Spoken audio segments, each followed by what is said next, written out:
Okay, let's dive right in. Sayyid Qutbs In the Shade of the Quran is without a doubt one of the most influential works of modern Islamic thought. In this explainer, we're going to unpack its core arguments to really get a handle on the powerful worldview it puts forward. So we're going to start with a term that a lot of people think they know, but probably don't, at least not in this context: jihad. The text immediately takes on the common and, let's face it, often violent image that this word brings to mind. To set the stage, the author uses this quote from the scholar Maududi. It paints a picture, a caricature really, of a history that smells of blood, driven by religious fanatics. This is the exact perception that the text wants to completely redefine. So what's the alternative? Well, the text offers a much broader definition. Jihad isn't just about fighting. It's framed as a cumulative effort. That means it includes everything from speaking out, to spending money, to physical struggle, all with one goal: to establish justice and end oppression. Okay, so how does this bigger idea of jihad fit into the book's main point? Well, it's framed not as a mission of conquest, but as something else entirely: a mission of human liberation. At its very heart, the text argues that Islam is a universal declaration to free all of humanity from servitude. But servitude to what?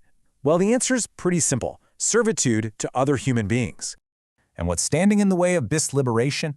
From this perspective, the main obstacle is any system where human beings are the ones in charge, where they hold the ultimate power and create their own laws. Basically, any system where people are put in a position of ruling over other people. This state of human-led rule actually has a specific name in the text: jahiliyyah. Now, this is defined as a state of ignorance, but it's not about being uneducated.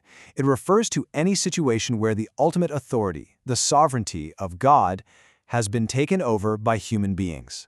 So if that's the problem, what's the solution? Well, the ultimate goal presented here is to remove all of those man-made obstacles, the political systems, the material barriers, and to establish a system where God is the sole sovereign.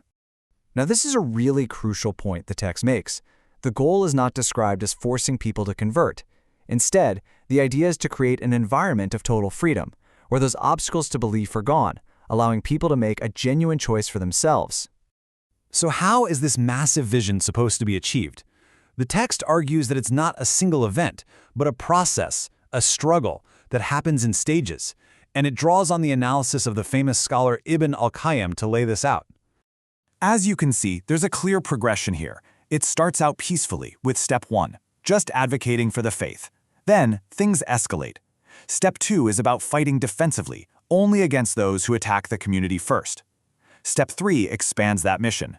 And finally, step 4 lays out the rules of engagement for a completely new political reality. It's a dynamic, evolving approach. So this all boils down to a major disagreement. The author rejects what he calls a narrow, defeatist view, the idea that jihad is only for self-defense, and he contrasts that with this much broader, more proactive vision, a positive movement to liberate all of mankind from any system that gets in the way of their freedom.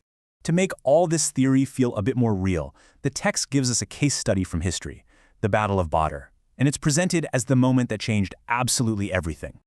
The text really zeroes in on the incredible commitment of the Prophet's companions.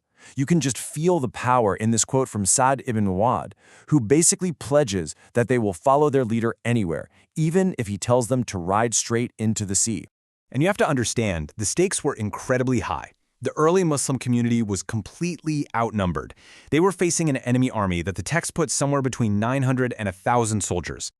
The story points to this critical fork-in-the-road moment when the battle almost didn't even happen. A leader from the opposing side, Utbah, actually advised his army to just turn back and avoid the fight. But that chance for peace was completely shot down. Another leader, Abu Jahl, mocked the idea as cowardly and, according to the text, basically forced his army into a confrontation that would seal their fate. So what happened? Well, in this interpretation, the Muslim victory that followed wasn't just a win on the battlefield.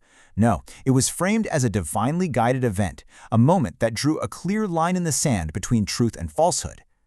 Okay, so let's pull all of these threads together. What does this all add up to? Let's synthesize these pieces into the complete worldview being presented. It really all starts with one core idea. Sovereignty belongs to God, and God alone. From that, everything else follows. If sovereignty is God's, then making laws is a divine attribute. So any human who claims the right to make law is, in effect, claiming to be God. And that reframes Islam as more than just a belief system. It becomes a practical, physical movement, a movement that directly confronts man-made political systems in order to, ultimately, create a universal system where everyone is truly free to choose. And so, this whole analysis leaves us with a pretty profound question to think about. This text presents a vision of freeing humanity from all forms of human rule, which raises a challenging final thought. From this perspective, what does a world that is truly free from servitude to other humans actually look like?